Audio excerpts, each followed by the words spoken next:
Finzilla. Devour opportunities. Alright, look. It's 2022 and things have changed. It's time for us to rethink normal. Let's start by analyzing college versus work as an investment over time in 2023. The cost of college tuition has gone up 747% since 1963 after adjusting for inflation. As the gap of wealth inequality continues to widen over time, the average American's wages have not kept pace.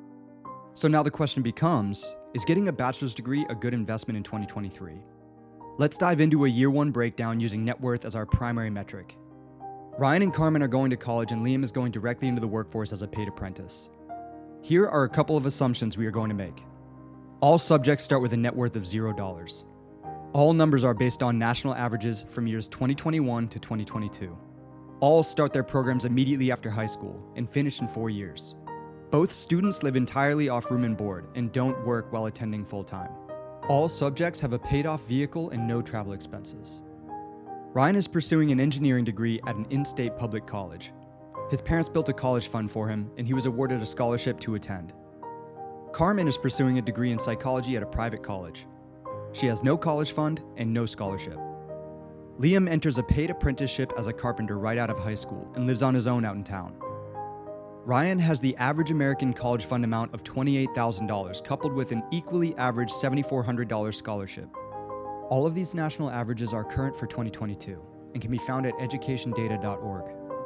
He is going to apply them to his cost of attendance evenly over 4 years, resulting in a year one net worth of negative $16,000. Carmen has no college fund or scholarships and therefore absorbs the full cost of attendance.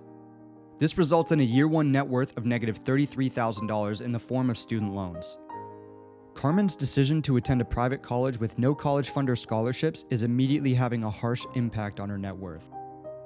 Liam earns $37,000 in year one, the average income of a paid apprentice in the US. He suffers the expenses of the average single American with no children and no vehicle in a city with an approximately average cost of living of $27,000. In total, he added $9,000 to his net worth in year one. Our three subjects continue their journey over 3 more years and graduate from their respective programs. Ryan has a net worth of negative $66,000, while Carmen has a net worth of negative $134,000. But wait, Ryan and Carmen's net worth are in the form of student loan balances structured with interest and the standard payback time of 10 years. Therefore, their actual net worths are negative $89,000 and negative $181,000 respectively. Liam, on the other hand, has a net worth of positive $38,000 after 4 years.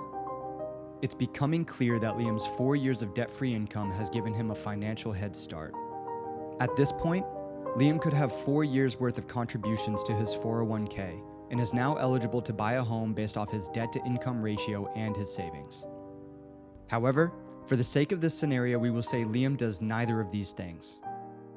Ryan and Carmen enter the workforce of their respective degrees, making $62,000 and $41,000 respectively. Liam is now a journeyman carpenter and continues to work, making a higher annual salary of $52,000. After taxes, Ryan, Carmen, and Liam have the following take-home pays. Notice that because Ryan is making a larger salary than Carmen and Liam, he has entered a higher tax bracket, which means that a larger percent of his income is going towards paying taxes. For expenses, Ryan and Carmen have each built up student loan debts that are structured to be paid off in the standard 10-year payback period. According to studentloans.gov, the current limit for subsidized and unsubsidized student loans is $57,000 for undergraduates. No more than $23,000 of this amount can be subsidized.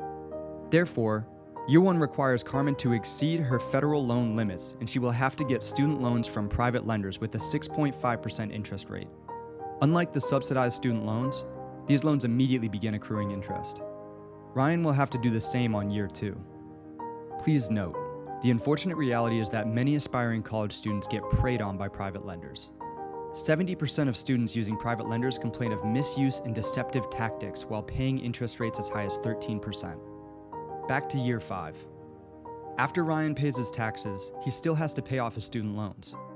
After taxes and debt, Ryan is bringing home $39,000. Carmen does the same, but her loans are so high and her job pays so little that she is only bringing home $18,000. As a journeyman carpenter with 4 years of experience, Liam has a decent paying job with no debt and brings home $41,000 per year. We will assume that our three subjects have the same cost of living in the same city. Unfortunately for Carmen, she is unable to afford living on her own yet and has to live with friends or family rent-free. By the end of year 5, Ryan has a net worth of negative $72,000. Carmen has a net worth of negative $175,000, and Liam is worth $59,000. The question then becomes, what is the return on investment for the college graduate's degrees, and when do they overtake Liam's net worth? Well, unfortunately for Carmen, she will never overtake Liam's net worth with her salary, even with a 3% average annual salary increase. Carmen has deselected herself from financial freedom. She has the option of utilizing income-driven repayment plans, but that will prolong her loans as interest adds to her total balance over time. Carmen is also stuck because she must consider taking out more student loans in order to get her graduate degree for a higher salary. Now she must consider changing her career path, getting a second job or working side hustles, delaying her retirement, and making sacrifices to her quality of life. Carmen listened to all of the adults in her life giving her advice without knowing her financial situation, her personal interests, or her goals. Carmen has closed doors of opportunity, like getting approved to buy a home. Her salary is not what she expected it to be, and she regrets her decision to go to a private college when she could have saved money going to an in-state 2-year college first. With a bachelor's in psychology and no experience in the workforce, she is not a competitive hire for a high-paying job. She is now most certainly stuck. Carmen pays off her student loans on year 14 and recuperates her initial investment on year 19, resulting in a 3.72% return on her investment. Ryan, on the other hand, is doing well on his own. With his college fund, scholarships, and higher-paying entry-level job, he has successfully kicked off his career in engineering while maintaining good financial pacing for retirement. It takes Ryan 9 years to pay off his loans and 11 years to recuperate his investment at a 6.38% return.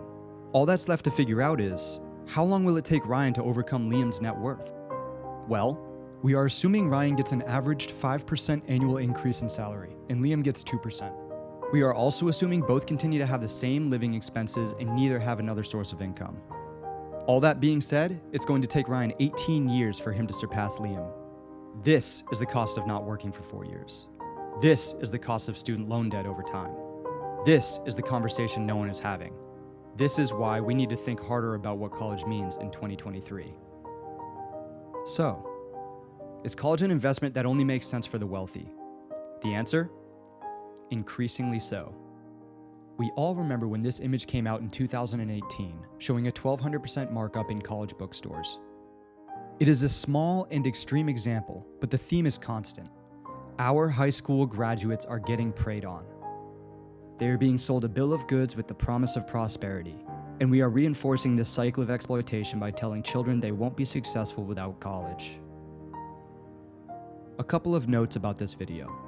In order to get these results, we had to make a lot of assumptions to eliminate variables for all 3 subjects. While Ryan or Carmen could have gotten help from their parents or received an entry-level job with above-average salaries, Liam could have easily afforded to immediately begin contributions to his retirement accounts on year 1, while also purchasing a home on year 2 or 3, while Ryan or Carmen could not. Compounding these variables over time can result in a difference of hundreds of thousands of dollars. Disclaimer: I went into this project with confirmation bias, meaning I was processing information by looking for or interpreting information that is consistent with my original hypothesis. My challenge to all who are influencing our youth to attend college regardless of financial disposition, skills, or interest is to examine your own confirmation bias. If these trends hold true and continue, will you adjust your own beliefs accordingly? The data in this video was all pulled from officially credible organizations. I will include the work cited in the video description. Finzilla. Devour opportunities. If you like this video and want more, you know what to do. Let me know in the comments what topic you want me to do next. Feel free to donate to the channel if you want to support the cause. Thanks for watching.